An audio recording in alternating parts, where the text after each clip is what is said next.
This is Big Rob. See you talk, and you know, guys, I always got my team with me, and I got my with that pretty smile. We got Alex tonight, um, Brandon Flanders from BMF, and we have our new co-host, Tawana Core, and she's going to come in with a lot of knowledge and a lot of organic information.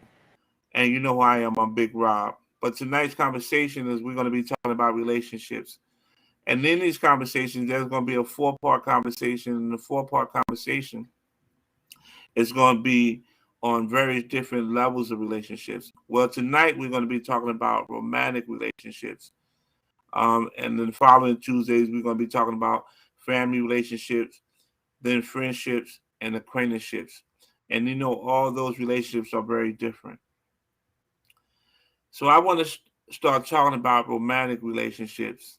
And I want to talk about a study that I read today about how the black inside of the black community, marriages, um, we have the highest rate of divorces in the country coming out of the black community.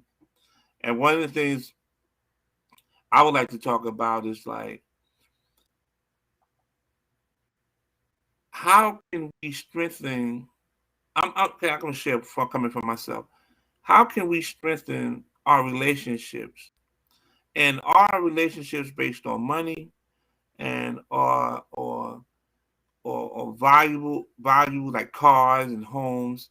Because I'm noticing that not only in in my past relationships, but I see some of my buddies, they're separating from their wives, and a lot of it comes from the lack of communication. And I wonder, where do that come from?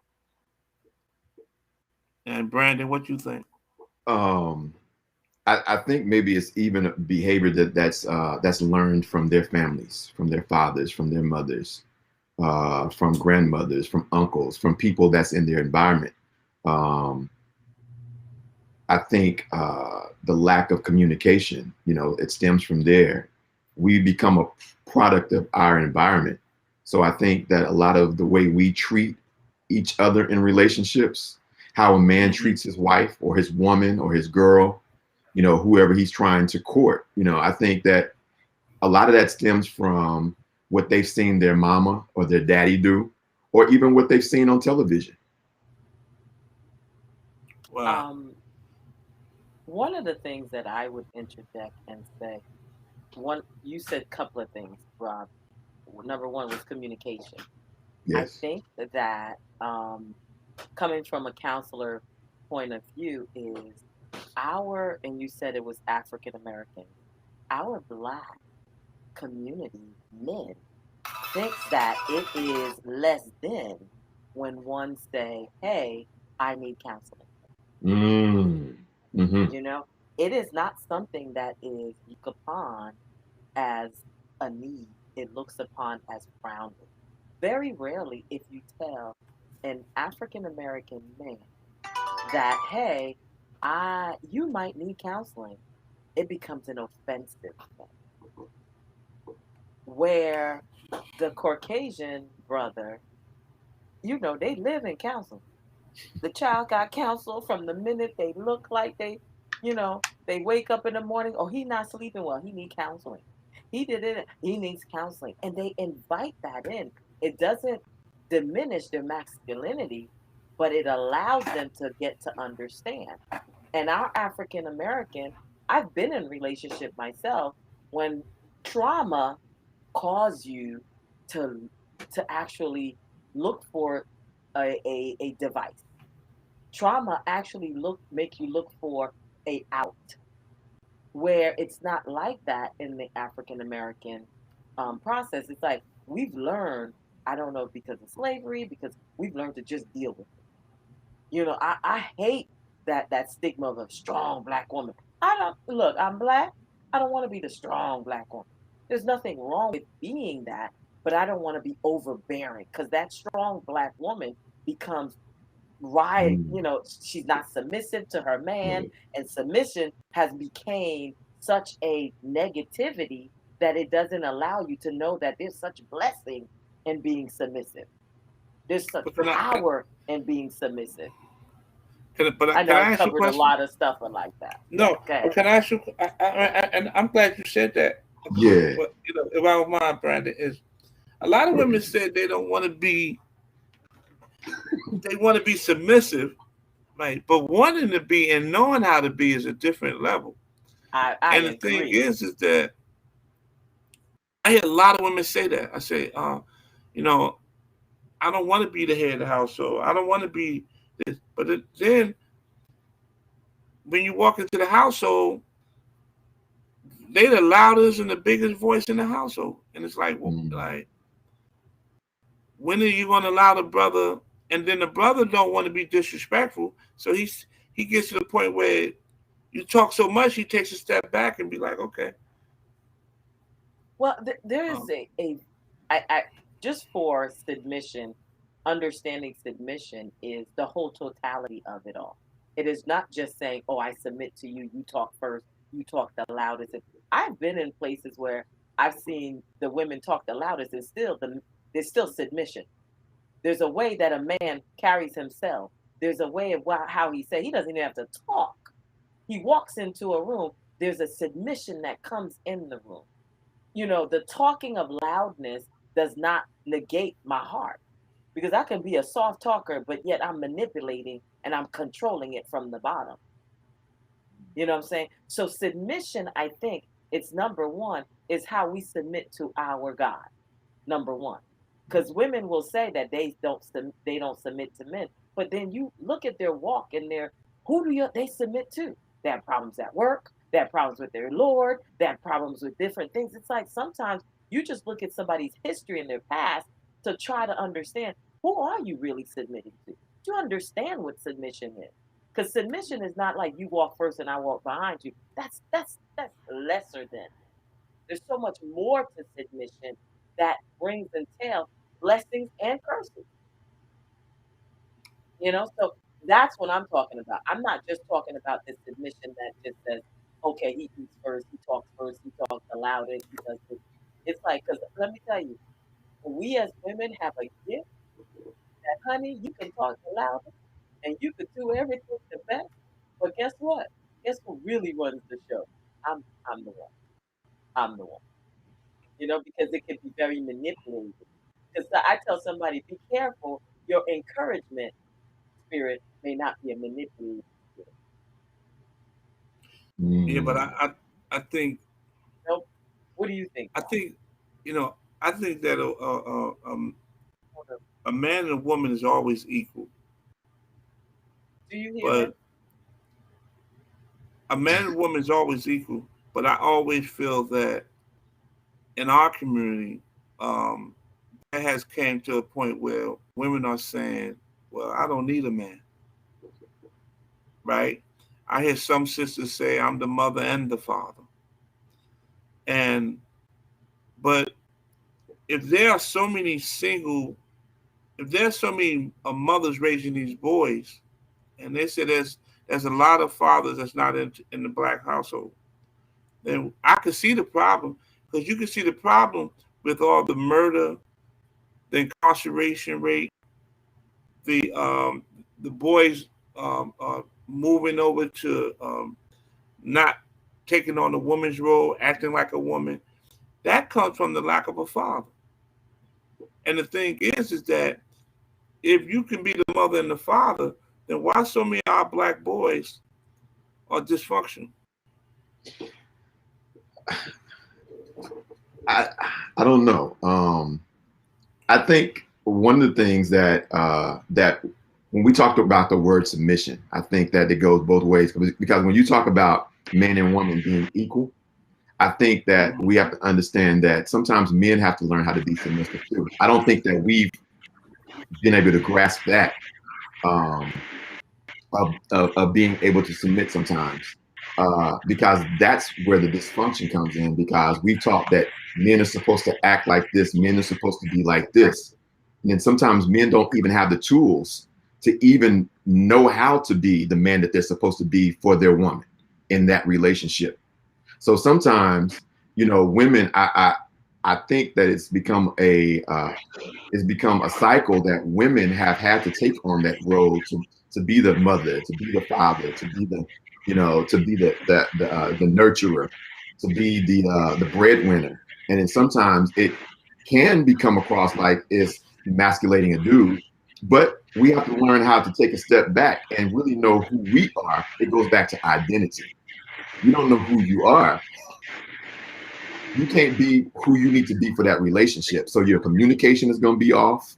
Your trust is going to be off. Loyalty, all those things that make up the foundation of a good relationship. But that comes from the raising of It a comes black from boy and exactly. not being raised with a father in the household.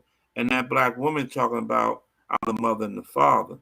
And True. he's not getting the life skills from that black father. True. Right. And sometimes, I hear sisters say, well, I got to do it by myself but these, you got to look at it. These are some of the choices that you guys make. And I've seen it even with my sisters. My sister Christine. I'm gonna give her a prime example. She's, God bless her soul, she's not here no more. But she was married to a guy that played in the NFL, right? But she had a guy right in front of her. His name was T-Bone. That was old back in the day, that's what their names. And T-Bone was a good dude, right? But she went after the light, the guy that was in the NFL. But he turned out to be a dope fiend. And my grandmother hated this dude. Like, he in the NFL, but he's a bum. But she went to the light.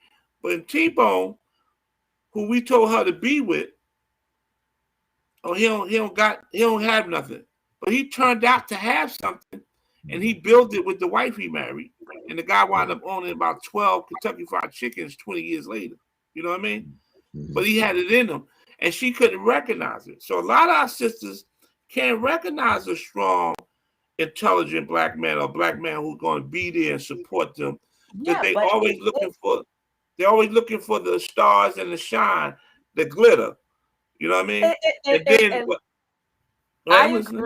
I agree with that because of but the thing is this, it brings back to what Brandon said. It's our upbringing. When I have not seen the labor of men doing the small thing, going to work every day, doing those things, now I'm looking for the highlight. If I was not raised with the father and men around me that were hardworking men that were doing this, that was doing that, I look for the highlight. And remember, the highlight is always the thing that take us in. You know what I'm saying? Like you say, I agree with you. Everything that shine is not gold. Right. But we would look for that shine because we're not, whether man or woman, we were not in our own identity. So we want the man to identify us. We were never violated. We want his money, his personality, his person to identify. So we're not strong within ourselves. Two broken people make a broken marriage. You're right. And then another thing is in the black community with our men, the streets are raising the men. Gangs are raising the men. They're finding their father figure within gangs. They're finding their father figure, within dope dealers. Anything, they're finding their father figures in what they see on TV. And what they're getting on TV is what media is portraying, but what's not really in their community. It's not around them. If they're not around people like churchmen or businessmen that are doing something like Big Brother communities, if there's a Big Brother program that's going on, and then if those programs are not available in the community, then that's going to perpetuate that whole idea of a boy having a son and then raising a son, having a son out of wedlock, that child being raised up in the same way by the streets and by how that father was raised, and it's a complete cycle. So it creates a cycle. So when we have broken down relationships, it's a cycle. So how do we get that cycle? How do we break that cycle? How do we break those generational curses? I just think sometimes when you look over at your mate and they don't have a book in their hand, and you done read 3 books, you read 4 books, 5 books, and you give them a book and you ask them to read to extend their thinking, their knowledge, and their wisdom, I think a lot of that has to do it. And it's like, so I've learned that I'm a reader, and let me say this though, I'm a listener because I like to do audiobooks, so I'm not a reader. So I like to listen to audiobooks, but I'm always grabbing audiobooks to enhance my thinking, to enhance how. And sometimes you can be with a person for years and you're growing spiritually, right? But they sometimes want to hold you in that same place, that same spot. Like, when are you going to allow me to grow? When are you going to see my development? And or when are you going to say that I done bettered myself, and you're not holding me hostage to who I was 5 years ago? And I see a lot of that in our Black relationships, because I have my buddies, and I used to own barbershops. So one of the things all the guys used to come in, and they used to have dialogue about their relationships.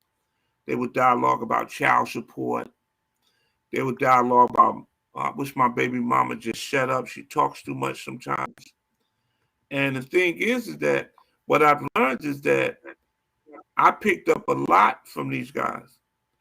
And so with that going on, I had to say to myself, well, maybe our sisters are not trying to grow with the brother, and they hold on to like a failure. And failure brings on success if you take out your time and just say, you know what, we can grow from here. But if you beat the man down day after day after day after day, sooner or later he's gonna walk away. Mm-hmm. And that's what I think that we're not taught how to effectively communicate. Mm-hmm. We're not taught. Each individual is not taught how to effectively communicate. I remember reading the book Learning People's 5 Love Languages. You don't even know who you are. You don't know what makes you happy. You know what I'm saying? Like, there are ways that, for me, I'm more of a hearer. So as a hearer, if you want to speak to me love language, speak to me, talk to me, tell me how great I am. Tell me. That's that how my love affirmation. language. Other people's love language might be a gift. They like gift giving. I know how to receive love. How I receive love is words of affirmation. How I give love is gifts. I love to give gifts. This is my thing. I do that. But some people don't even know what are their perspective. Comes right back to identity. Lack of communication, lack of identity brings about a failed relationship. Yeah. Do you think women take out the time to get a better understanding of what a real man looks like and pros what a and real cons, man is? where pros and cons, where Brandon made a point. You know what? There are women that out there like myself trying to better self, but there are women out there. They're out there with the grind. They had the baby late. They're doing this. They're doing that. They're doing it by themselves. They don't have time to take the time to cultivate themselves. They're trying to live and take care of children. They're trying to live and pay the bills. They're trying to live and do that. Most of us, some of us, was raised in single household. Guess what? Mama was always the one that made it happen. And when Papa came around, he was around, but he was not there. You know what I'm saying? Not all of us, but some of us have been that process. So how am I going to have time to develop who I am when I'm raising, when I did those things, when I had this, when I did that? You know what I'm saying? So I don't have that time to cultivate. And it seems like when I have a child, I became a parent. When the woman has a child, when the man has a child, he didn't become a parent. He became a babysitter. You know, I used to laugh when I hear men would say, "Well, I gotta watch my child." No, you are not gonna have to watch your child. You're taking care of your child. You're not babysitting your child. You know what I'm saying? So it's definitely a back and forth with us, with men and women. Well, But let me just say this. Let me just say this to you. What I've realized is from my experiences,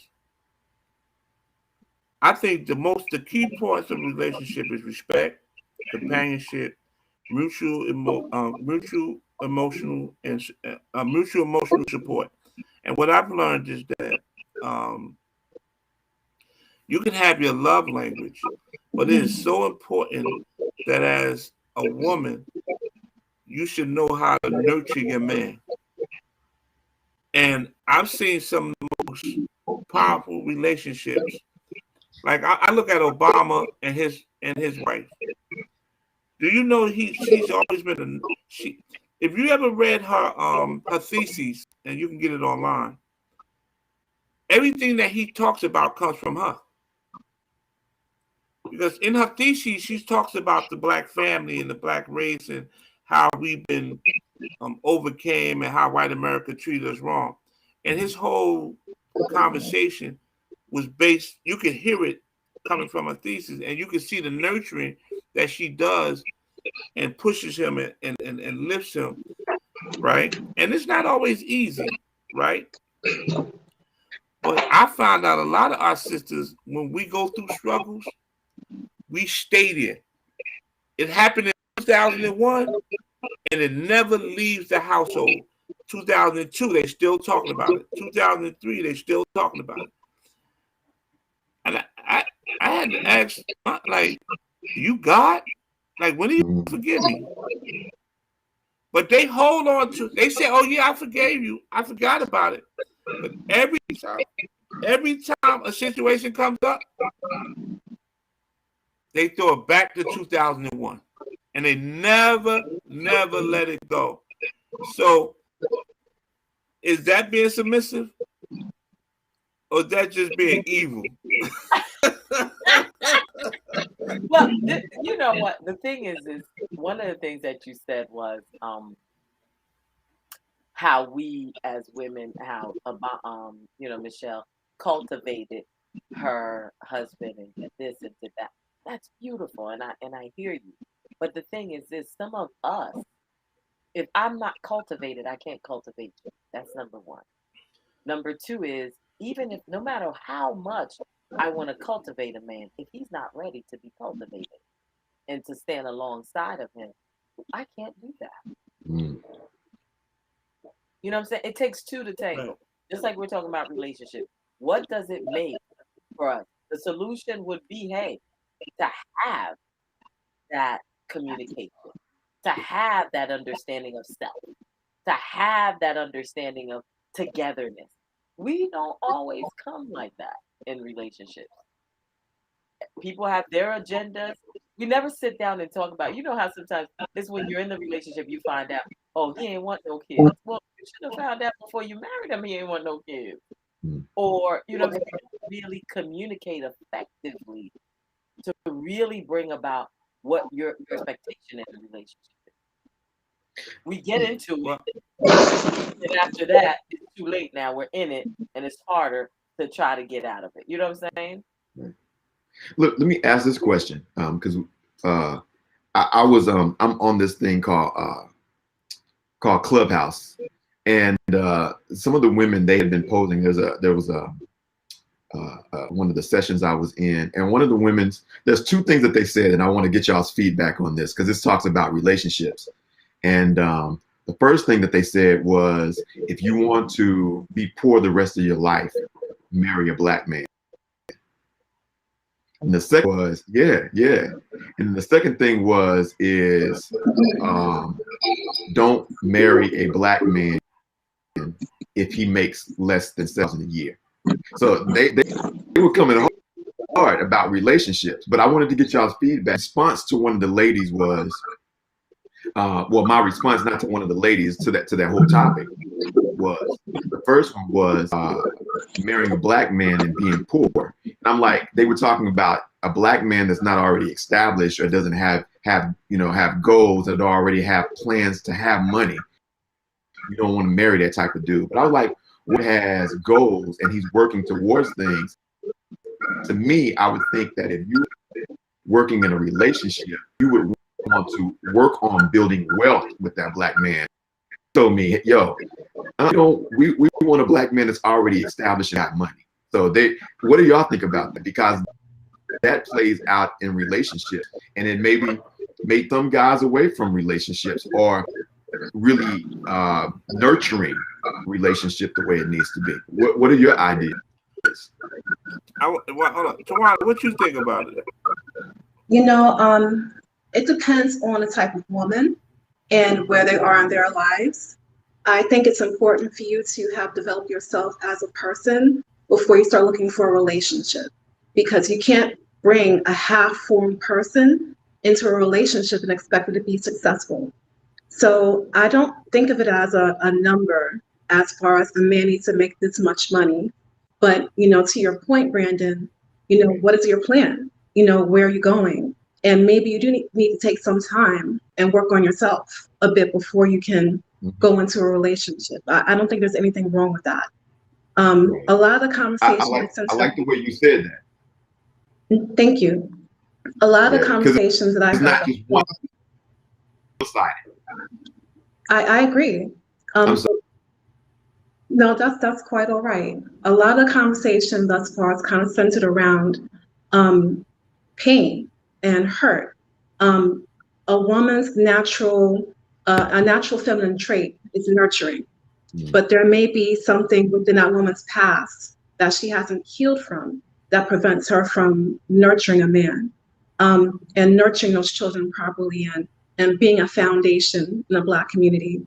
So I think that a lot of people tend to go from one relationship to the next without spending time to heal, without spending time for self-discovery, to know yourself before you can bring these issues into another situation. You need to take time to heal and know who you are, and also build before you can say, okay, I'm ready, to be loved. I'm ready to love. True. The question that you posed again, I want to touch back on that. Hey, the money issue, where he has to be making a certain amount of money. If he's not making that money, he's not going to be with. And I have to tag team with my sister. Let me tell you, if you don't know, if you're not whole within yourself, you cannot be part of any relationship. And then that's that whole thing where the man is. And that's what we were talking about. In one hand, you want him to be the provider and pay for all the bills. But in another hand, you want to rule and reign and say, well, if he doesn't have this, if he doesn't have that, I'm not going to be with him. I'm not going to be. The thing was that you're looking for a sugar daddy. You're looking for a father. When your father did not provide, now you want the man to be the daddy for you. If a relationship is two whole people make a whole relationship. You know what I'm saying? I bring my thing to the table. You bring your thing to the table. But what happened? I think that's the Cardi B effect. That's the Cardi B effect. Where everybody wants somebody to take care of them. Like, listen, I think the greatest relationship is when two people come together with nothing and they build on something. Yes. And they create a foundation to build that house. You can't come, prime example, I had a guy played in the NBA. He was a very good friend. I won't say his name. And we were sitting out working out. And he said, wow, he got married. He said, man, he said, maybe I should have waited. Right? And I said, why you say that, big brother? He said, because I got $4 million a year and she got $32,000 a year as a school teacher. And he said, I love her, but who wouldn't love me? I'm making $4 million a year, and I married her as soon as I got drafted. And when he said that to me, I said, wow. And so this one guy, he now he's, I don't even want to talk that deep. Well, he's coaching in the NBA, and I believe he's coaching in the NBA because he don't want to go home. Because when she got a degree, she got pregnant, she stayed home, and then she got a nanny. You know what I'm saying? And he's like, why you need a nanny for one baby? But this guy was making $4 million a year. And I looked at it from but I'm gonna tell you what, for me, I was celibate for 2 years. And in my celibacy, I learned to love me.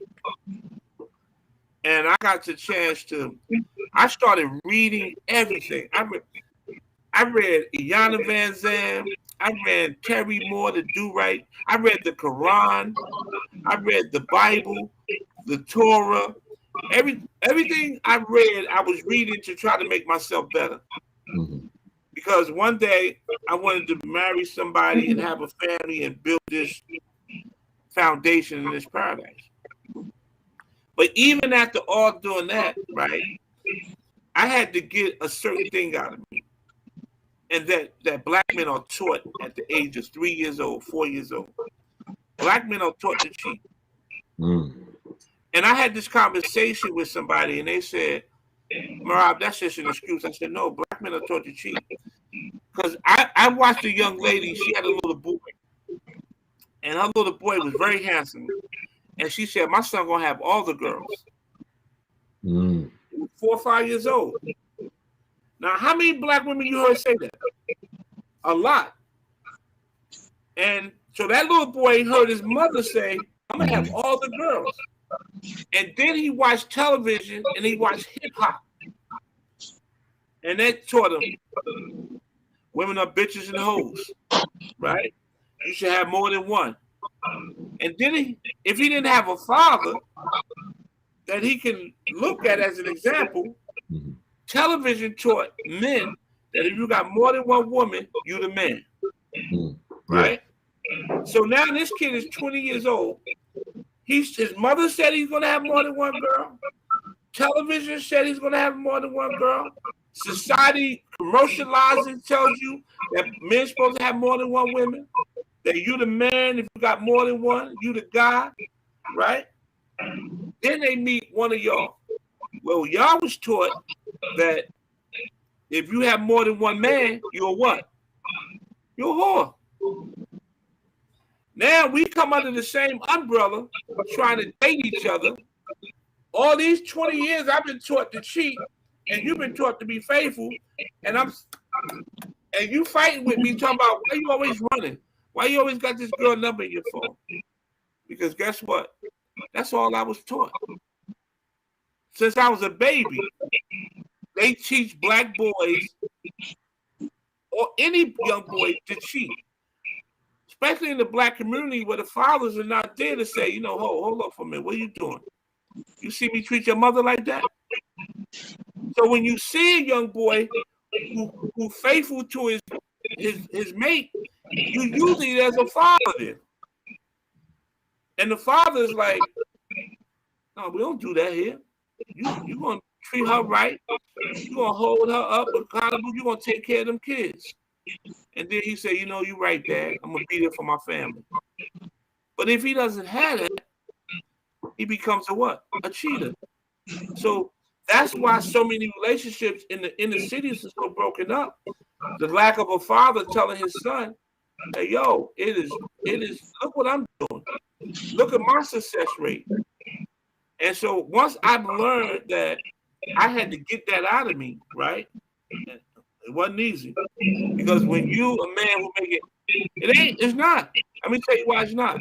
Because when you make more than $75,000 a year or $80,000 a year, right? Which is not a lot of money in Northern Jersey, but when you make it and you can go anywhere you want, travel anywhere you want, right? Black women are looking at you. You're clean cut, nice car, you got all your teeth in your mouth, you classy, you pulling out the American Express, the Visa, right? And you can swipe the card and do whatever you want to do.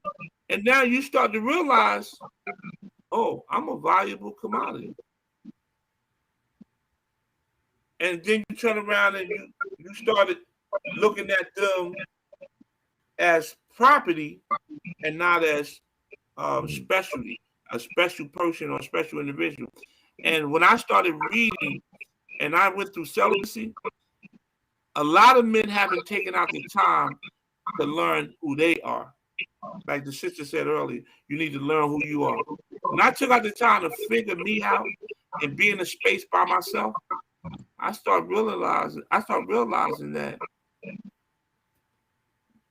and I'm gonna say this, I'm gonna let you, because I know I'm long-winded, but I started looking at black men who had rings around their finger, and I started, well, wow, that's powerful. And every black man who was successful in the world, he always had a wife. Obama, Malcolm, Martin, Marcus Garvey. Any brother you know who's doing well, if he's not, he's always got a ring on his finger because he's so focused on building that he doesn't have time to have 5 different queens. He just want one. And he want to put his focus there. And that's what I've learned in my journey. And that's why I think relationships are based on what Tawana said. You got to take out the time to get to know you. You got to figure it out. And sometimes it's crazy. You got guys 50 years old, 45 years old haven't figured it out. Right. And it comes through that one muscle. They think relationships comes through that muscle. And the relationship is not about the muscle in your pants, it's about the muscle in your head. Yeah. And until we can and so the thing is that that's why I fight so hard to educate young black boys and girls, because I know the father not in the house. And that's another conversation. But relationships, they rough. It's rough. It could be rough if you don't know who you are. But it could be amazing if both people know who they are and they have the opportunity to talk and be elegant. There's a quote in the Quran. It said that even when you're mad at your wife, you talk to her softly. And then there's another quote. Y'all women might not like how I say this, though. It said if you beat your wife, right? It said beat her as if you hitting her with a feather. So you know if you hit a woman with a feather, she can't feel it, right? That's the level of beat that God talked about in the Quran. It's like tapping her with a feather. So the thing is that I've learned that you got to be a communicator, because I wasn't a communicator. They would talk, my ex-relationship, they would talk, and I wouldn't even listen. I was like, yeah, you're just talking too much. But now I'm open to conversations. I'm open to listen. I'm open to learn, because a lot of our black queens have a lot to say. But if you don't open your heart and your mind to listen, then you're always going to be stuck. Like, and then what happens is you draw the energy out of her to the point that she don't want to be nurturing. She don't want to be caring, because you're not even listening to what she said. And that's my point. How you feel, Brandon? Yeah, I agree with you, man. I think communication is key, man. Listening is important. Listening is the most important thing, more than talking. Because if you take some time to really listen, there's some things that just you don't ever have to say, because you just hear the heart of somebody. So when you listen, it's the action that's behind it. To me, I hear something. Sometimes I don't ever have to say anything. I just act, and that's it. And I think that that's key. If we take a little bit more time to listen, like you said, and not just so much thinking that it's a nagging thing or thinking that they're coming across being hard, but just take some time to listen, because like Alex said earlier, she said those words of affirmation, if you listen and you know how to say and what to say and when to say, it speaks volumes in a relationship, and it builds grounds for trust, loyalty,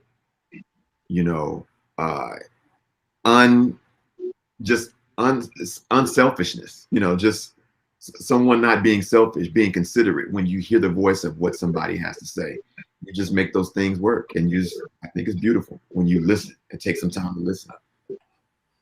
Yeah, God, that's the greatest thing God ever gave you with your ears. I wish you tell more sisters that, because some of them, Yeah, they be and running it their goes mouth. both ways. It goes both ways. It goes both ways because sometimes women won't listen to the man.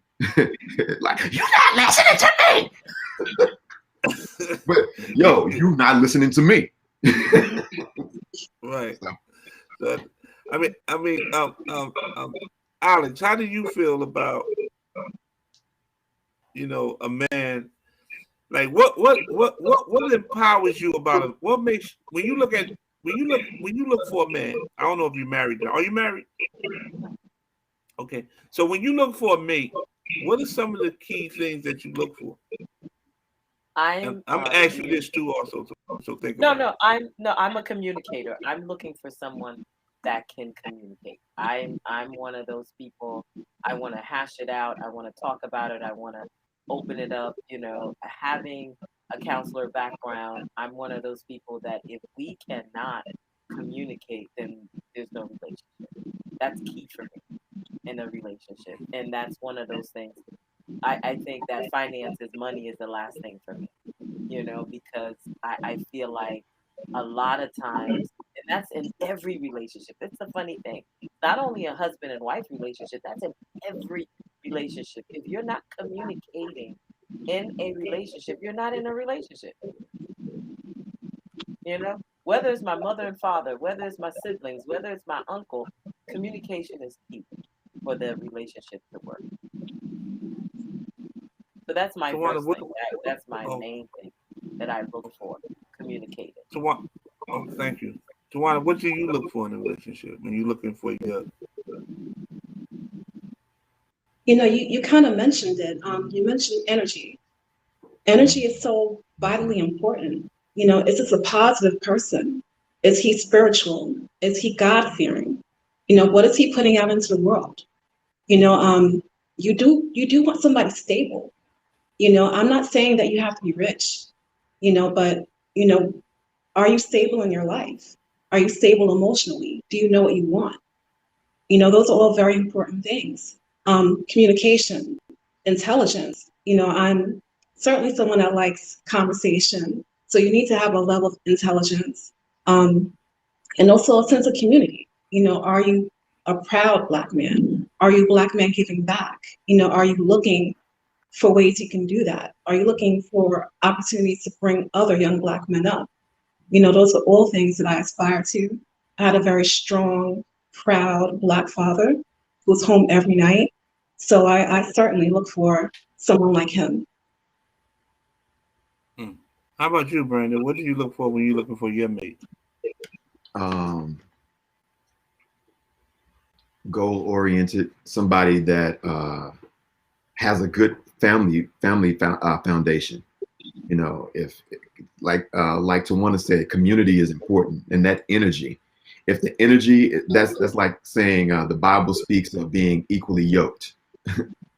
If you're not with somebody that's good values, good Christian foundation, not necessarily even Christian, just a spiritual foundation, that has a good sense of who they are spiritually, identity. If you don't know who you are, then you can't help me. We can't grow together. And that's one of the things I've learned about in relationship. If you're not working on who you are, you'll never have a good relationship, and that's never going to be good energy. So I believe that energy is important. Communication is important. Consideration is important. Consideration for one another, that yields respect, that yields honesty. Someone who's honest. Those are all things that's important to me in a relationship. It's not about money. It's not always even about looks. I think looks is a thing. The beauty is in the eye of the beholder. So what one person might think is beautiful to me is beauty to me. So Right. that's important to me. Someone that I connect with spiritually, emotionally, and just that's it, man. And me, I look for. I understand that relationships is like looking for a diamond, and that you have to understand that sometimes you got to keep digging and keep digging and keep digging until you find it. Because sometimes what I've noticed that we run into rocks, and we'll take that rock that look good and we'll hold on to it. And I told the sister one time, I said, listen, she said, Rob, I can't find nobody. I said, well, keep digging. Because I said, diamonds don't just pop up. It's in the dig that you find the diamond. But I want y'all to hold that thought. We're going to go to commercial, but I want to come back after this commercial, and I want to talk about romance in the relationship and how that curves the relationship and how that is designed to enhance the relationship and how we approach it. So let's go to this commercial. Guys, I'm Robert Carpenter, CEO of Civic Group and COO of the Wolf Designers. If you have a child, nephew, niece, or just a child you love, go to BigRobChildrenBooks.com. Buy one of our books, t-shirts, hoodies, and support an underserved child. When you buy something, proceeds go to helping an underserved child. So click on the link and support a child. Hey, we back. This is Big Rob with HBCU Talk. Again, we got our Brandon, I call him B. Marcus. Tawana, she new with us. I'm glad to have her. And we got the Diamond,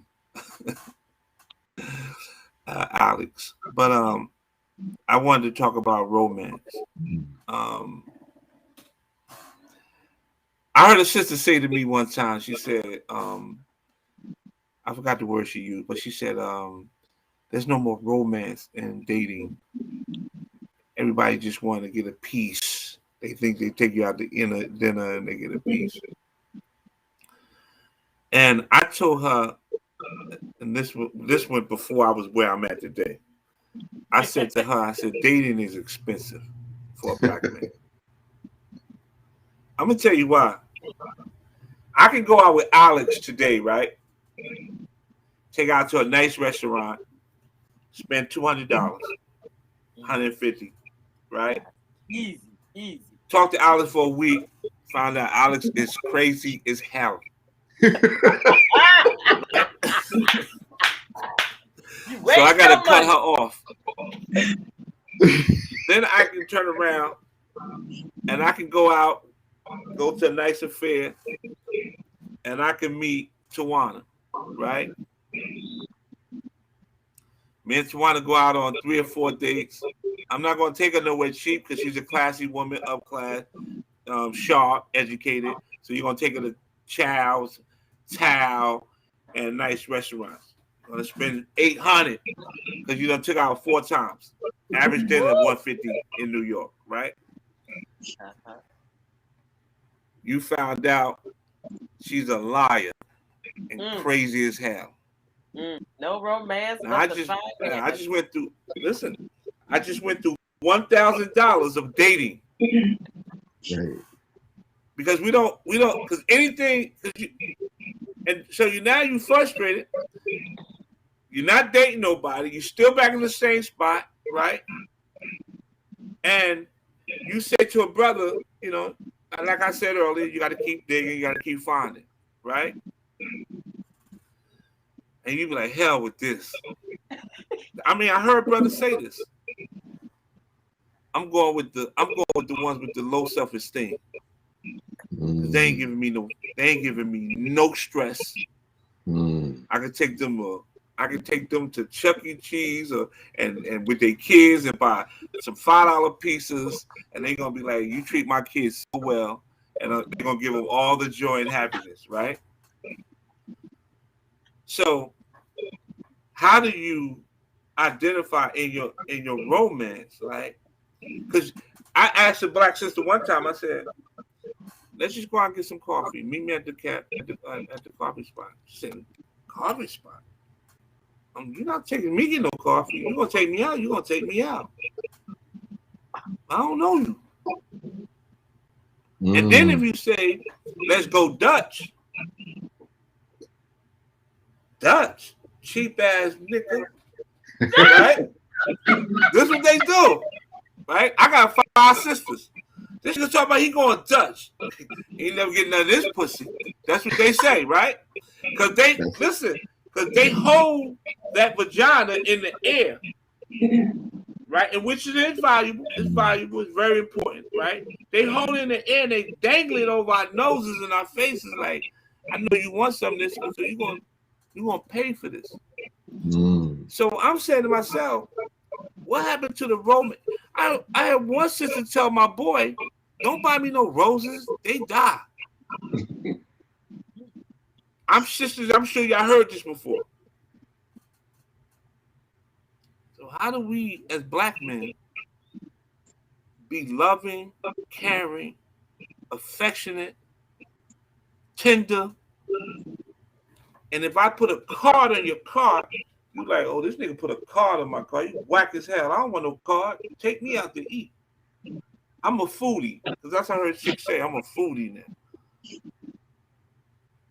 How did we get past that? How did we even get there that a sister don't even want roses no more? She doesn't even want chocolate no more. When last time one of y'all got chocolate from a brother? I don't know what kind of women you're dating. But see, I like that's what I'm saying to you. I like some Let Tawana talk. Let her talk, please. I don't know what kind of women you are dating. Let me ask you another question. Okay, go ahead. Did you not enjoy the company of that beautiful, articulate woman on that date? You enjoyed that company. Did you not also enjoy steak? You enjoyed some wine too. Right. You know? And I say that to say, you know, a lot of men look at dating as something that it isn't. Dating is a form of entertainment, you know, and you pick a woman that you feel good about being with. You know, you could pick that woman with low self-esteem that wants to go to Chuck E. Cheese, you know, but at the end of the day, as a man, you're not going to have as much value assigned to her as what you would that woman that you paid $200,000 to go out on a date with. So, in my opinion, every date doesn't have to be a $200 date.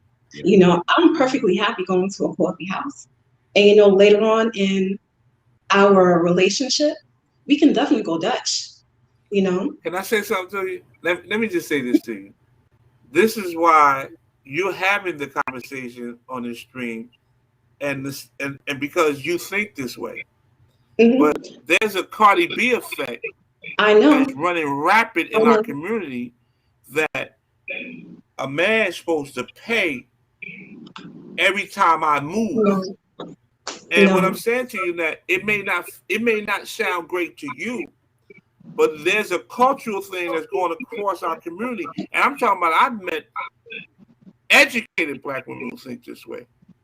Who think about, I need the bag. I need the Gucci and the Louis. I'm not saying you see.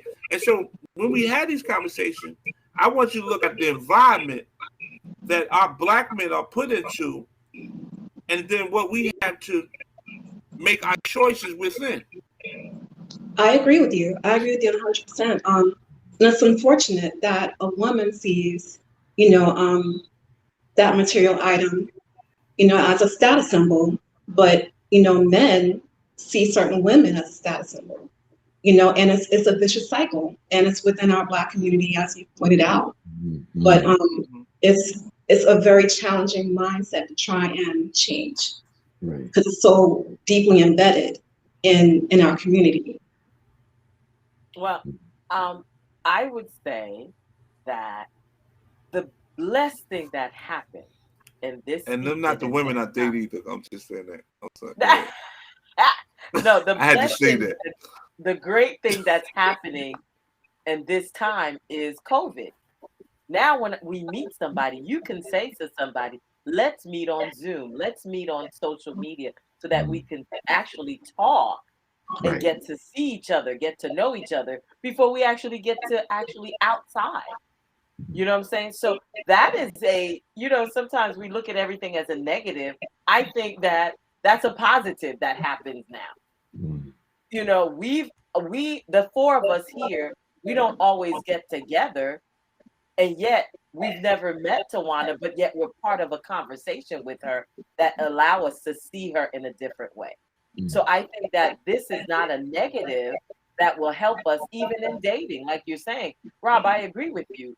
It is a money draining perspective, but also somebody even posted, it's your age and it's how you brought up.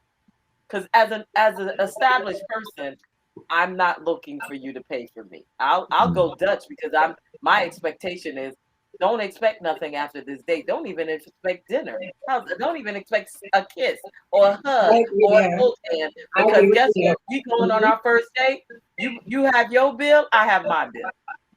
Can I ask you a question? That's how I feel on our first date. What you I'm don't saying know to me, you is, I don't know you. Can I ask you a like question? somebody said, it's the What happens if the date is amazing? And let me tell you, we will. I'm not saying. Can you show a level of intimacy without being sexual? Oh, of course, of course. It's about not being creepy. You know, just don't be creepy with it. You can be, you know, you can show exactly. Don't be creepy. I love that. Don't be creepy. But what is don't creepy? Be creepy with it. Like, creepy give me an example of what creepy is. Creepy. Because I might have been a creep at one time. Tell me what been creepy is. I need to know because I might have been a creep and I thought it was okay. What's creepy? That I would like to know what's considered creepy. Creepy can be the way you're looked at. It could be, you know, things a guy says. Anything untoward. That's it's very hard to put it into words. It could be, you know, being touched inappropriately. It could be many things, you know. But so if I reach out, if we on a nice date, I'm gonna cut you off. Sorry, and I just reach out to grab your hand. Is that creepy? No, not at all. That's not creepy at all. Okay, I'll give you a creepy example. Let me tell you, I went out with this guy. I leaned over to hug him and say, "Thank you, nice date." He gonna go smell me. Yes, that's creepy. I was like, oh. Okay. He what? Creepy. He leaned over to smell me. Mm-hmm. He smelled you. But what I'm saying, what did he say when he smelled you? Look, I leaned over to do this. He leaned over and said, I mean, you heard the sound, and you're like, I'm like, okay, that's creepy as hell. That's creepy. Yeah. Like you can say he could have said, run to the light, run to the light, run. You should have ran after that. Yeah. Any man sniffing on you like you a pit bull, that's out of line. Right. Yeah. But you know what? Go ahead, Brent. I wanted to say one thing, if you don't mind. I'm gonna let this speak. But men are. I read this book, Men Are from Venus, Women from Mars. You ever read that book? Okay. Men talk through their hands. See, we are control freaks. That's why when we with y'all, we be like, "That's my woman," because we like. We want, like, when we know we want y'all, we want y'all. We want to be in control of the situation now because that's who we are. And my mother used to always tell me that a woman sometimes has to reassure the man that she wants to be with him so he can ease up a little bit. And a lot of women don't know how to do that because a man could be like, wow, I'm super attracted to this woman.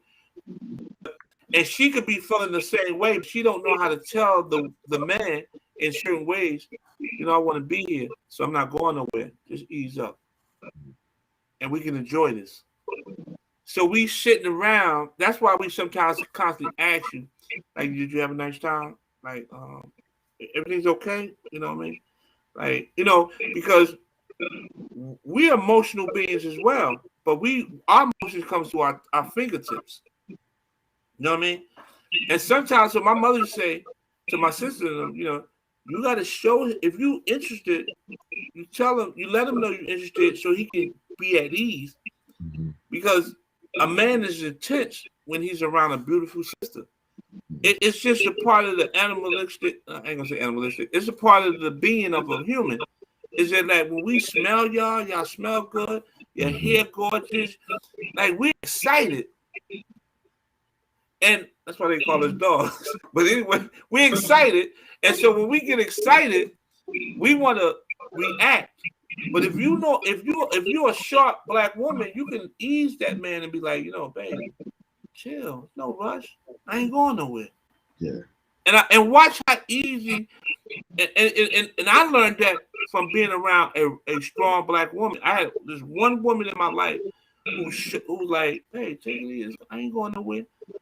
And I was like, I started becoming more comfortable.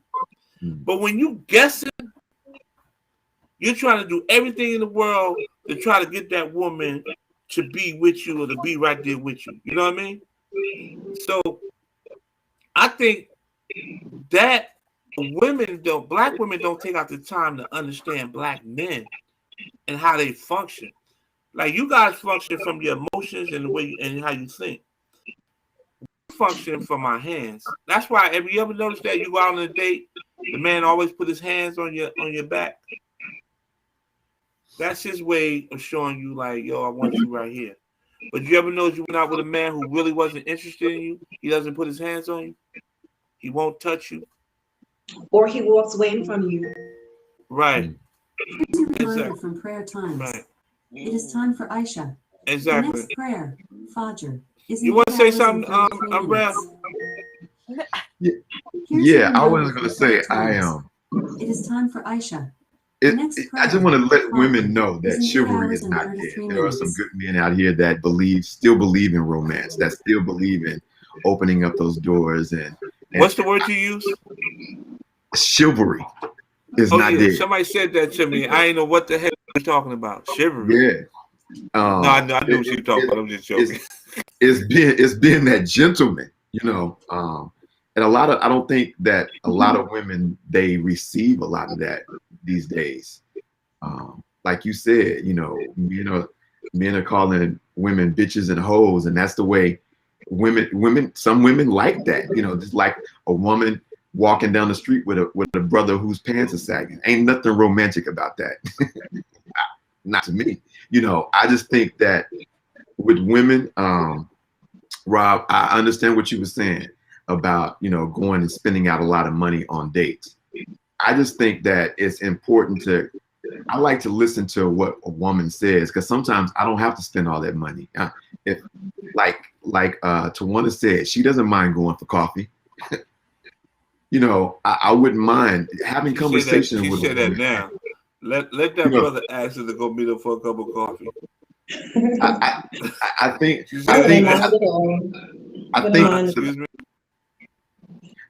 and sometimes you need that coffee date.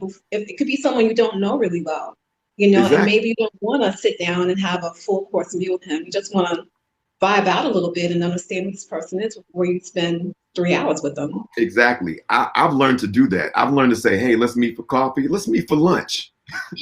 Let's meet for lunch, because I want to get to know you and you get to know me, because we may in between, in the middle of this lunch, while you spending out a whole bunch of money on dinner, in the middle of this lunch that's maybe $35 a piece, you can find out, hey, I don't ever want to see you again.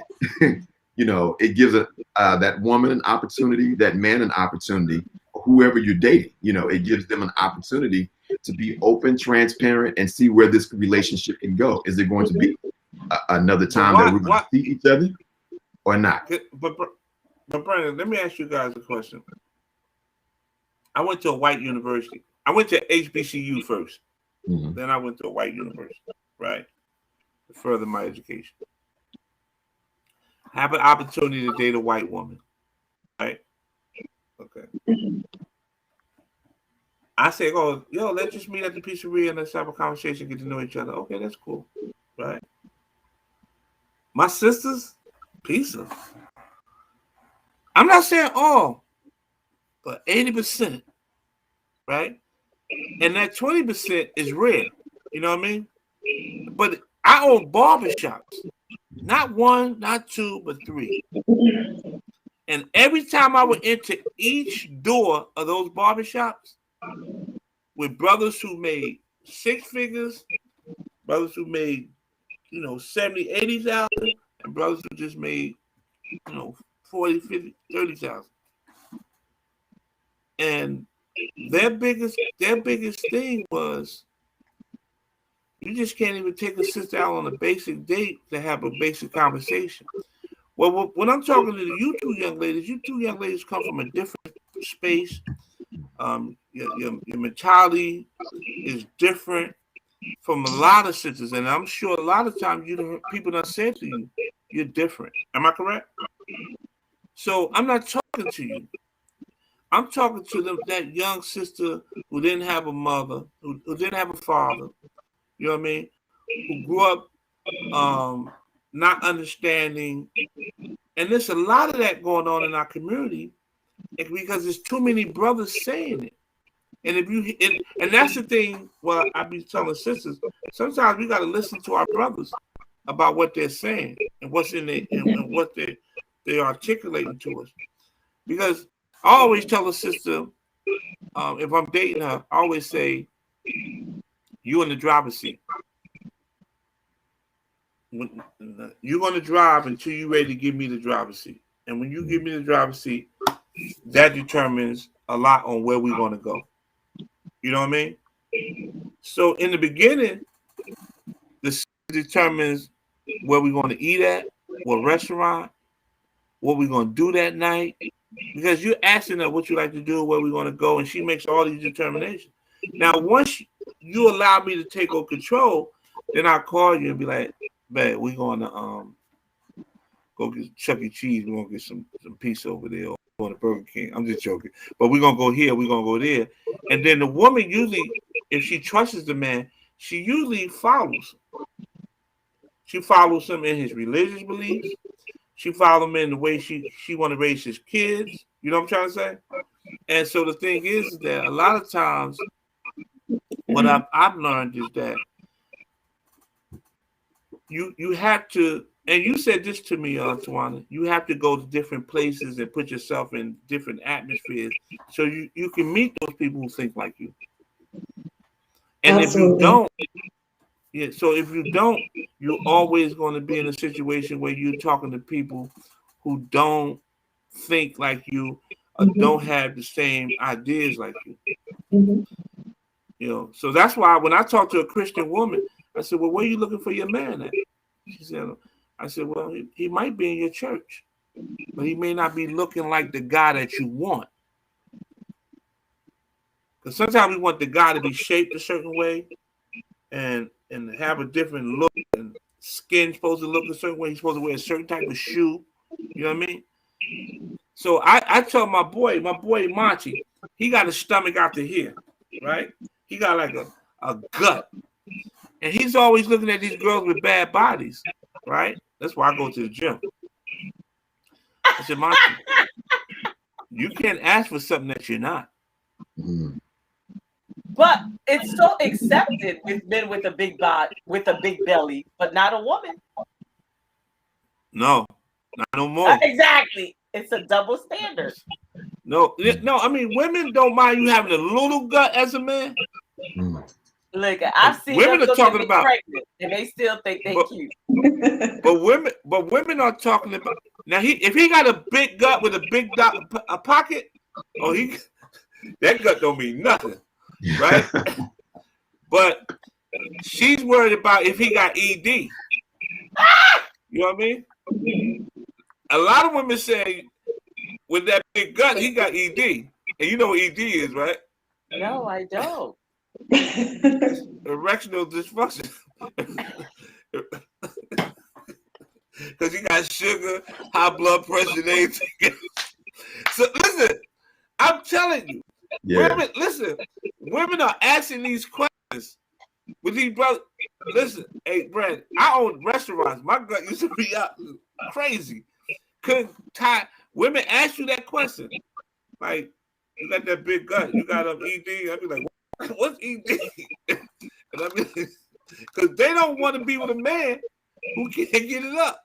Yeah. And it's crazy that this is all the conversations that men are having, and I hear it in the barbershop. And I used to hear it. Brandon, you know, I had barbershops. I used to hear it, and I used to be like, "What?" I mean, I even heard things about and you probably think it's crazy. Brothers used to be like, man, she taking $500 of child support from me every month. I used to be like, 500? That's it? I said, what baby could get taken care of with 500? And so I used to have to break it down to the brother. I said, okay, you got 500. I said, how much is the rent? He said, she paid 1,200.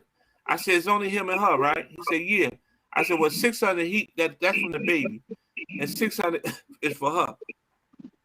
I said, you gonna pay 3. I said, that 500 gone. Now who gonna feed the little joker?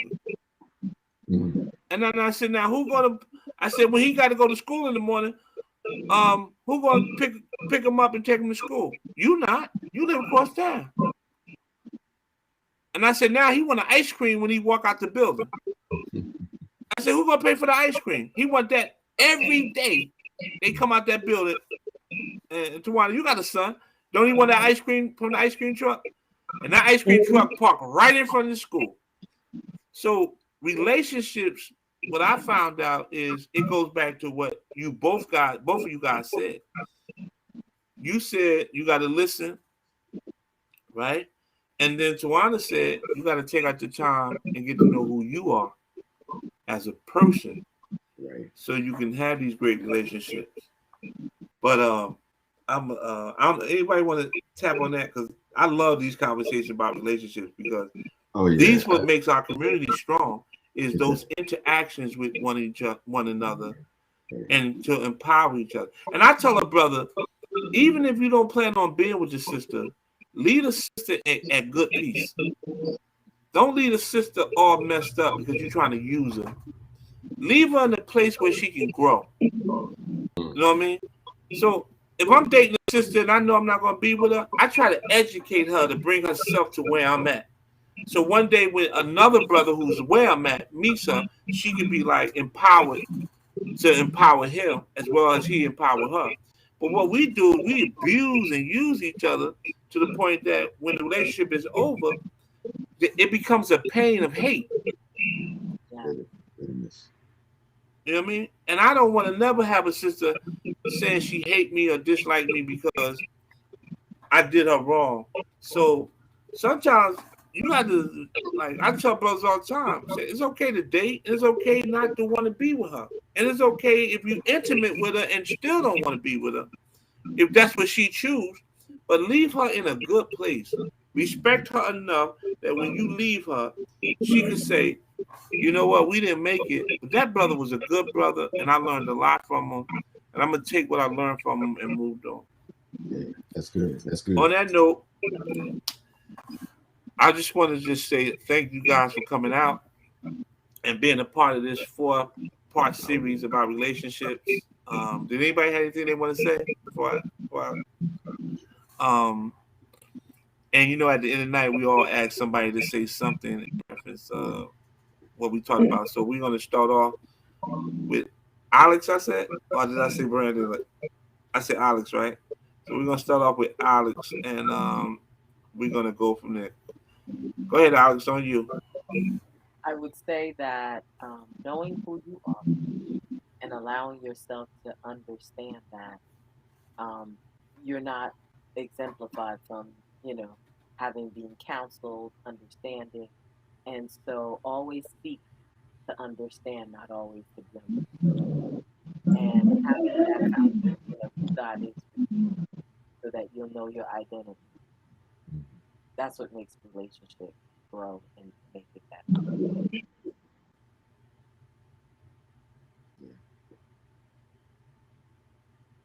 It's good stuff. That's it. Okay.